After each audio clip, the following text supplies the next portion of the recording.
Welcome back to us four somewhere in our 19-day journey across Vietnam.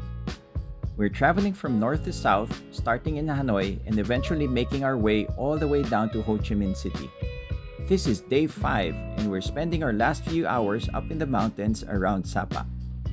Over the past few days, we've traveled up from Hanoi, explored Sapa, made it to the top of Fancy Pan, and even tried an alpine coaster. But before we start making our way back to Hanoi, we have one more stop. And this one starts by going straight into the side of a mountain. This is Rong Mây Glass Bridge, sometimes called the Dragon Cloud Glass Bridge.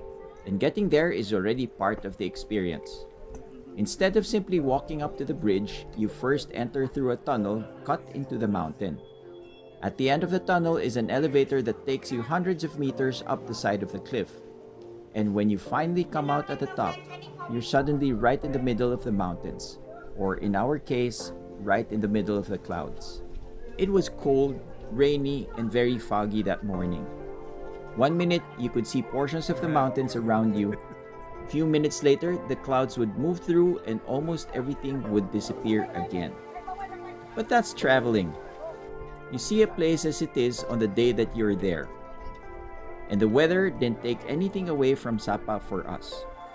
If anything, walking through the mountains with the clouds moving around us gave the whole place a completely different atmosphere.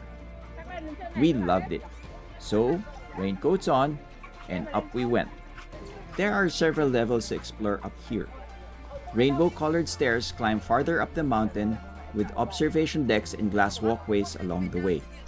And yes, some of those stairs are glass too. The main attraction extends out from the mountainside, giving you that slightly strange experience of looking down and seeing absolutely nothing underneath your feet except glass. And a very, very long way down. But we continued along the mountain trail through the fog and farther up. And somewhere along the way, we discovered that simply walking around wasn't adventurous enough for some people.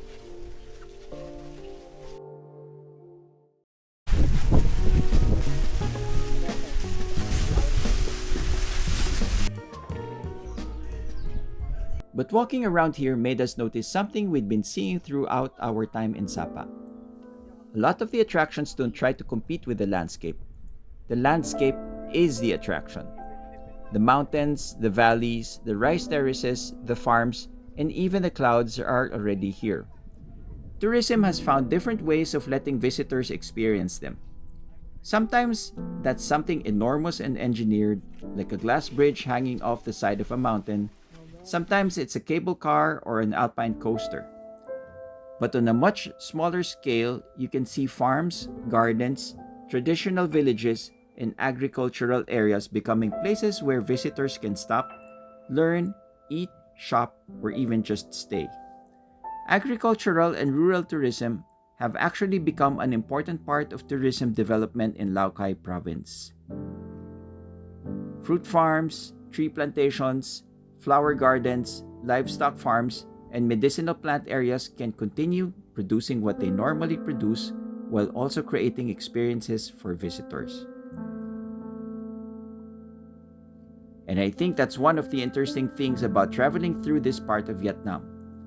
Tourism isn't about creating a completely new reason to visit. Sometimes it's about looking at what already is there and finding a way to share it. Although admittedly, the giant glass bridge required a little more construction. There were several different places where you could stop for pictures along with another temple tucked into the mountain scenery. So, we took our time. There wasn't really anywhere we needed to rush to. This was our last stop in Sapa and it turned into a very quiet, relaxing morning of simply walking around and seeing what was there. Eventually, we started making our way back down.